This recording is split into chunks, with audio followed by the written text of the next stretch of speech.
श्रीलंका में आज भी रामायण से जुड़े कई ऐतिहासिक स्थल मौजूद हैं, जो बीते हुए रामायण काल के इतिहास की गवाही देते हैं। इस बात को तो सभी जानते हैं कि जब भगवान राम और लंकाधिपति रावण के बीच युद्ध हुआ था, तब राम के हाथों रावण का वध हुआ था और रावण के अंतिम संस्कार के लिए उसके शव को रावण के भाई विभीषण को सौंपा गया था। विभीषण को लंकाधिपति रावण का शव सौंपे जाने के बाद रावण का अंतिम संस्कार हुआ था या नहीं, इस बात को शायद कोई भी नहीं जानता। अगर हम कहें कि लंकाधिपति रावण आज भी लंका में मौजूद है, तो आप शायद इस बात पर यकीन नहीं करेंगे, लेकिन ये हकीकत है। कहते हैं कि भगवान राम के हाथों युद्ध में मारे जाने के बाद कुछ राक्षसी कबीलों ने रावण की लाश को मम्मी बनाकर सुरक्षित रख लिया था, इस उम्मीद में कि एक दिन रावण जिंदा हो जाएगा। रिसर्चर्स की माने तो आज भी रावण की मम्मी श्रीलंका की रानागिल गुफा में सुरक्षित है। इस बात को करीब 10,000 साल हो चुके हैं। आज हम आपके सामने रावण का वो राज खोलने जा रहे हैं, जिसका जवाब पिछले 50 साल से खुद श्रीलंका सरकार खोज रही है। हाय दोस्तों, मैं शिवराम सिंह और आप देख रहे हैं रिसर्च टीवी इंडिया। अगर आप इस चैनल पर नए हैं तो इस चैनल को सब्सक्राइब करना मत भूलिएगा। तो चलिए शुरू करते हैं। श्रीलंका के पुरातत्व विभाग ने कुछ समय पहले एक अजीबोगरीब दावा किया था।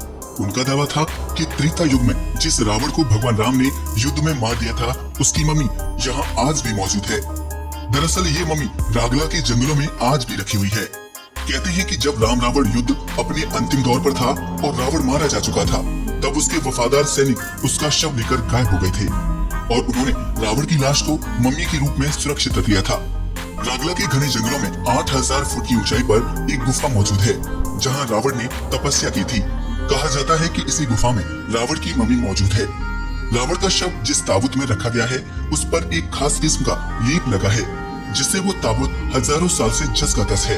इस ताबूत की लंबाई 18 फीट और चौड़ाई 5 फीट है और कहा जाता है कि इसी ताबूत के नीचे रावण का बेशकीमती खजाना दबा हुआ है।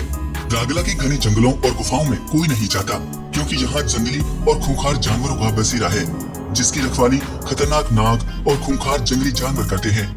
पुराणों में लिखा है कि रावण त्रेता युग का सबसे ताकतवर राजा था और भगवान राम की पत्नी सीता का हरण कर वो लंका ले गया था। इसलिए राम रावण युद्ध त्रेता युग में हुआ, जिसके प्रमाण आज भी श्रीलंका में सुरक्षित हैं।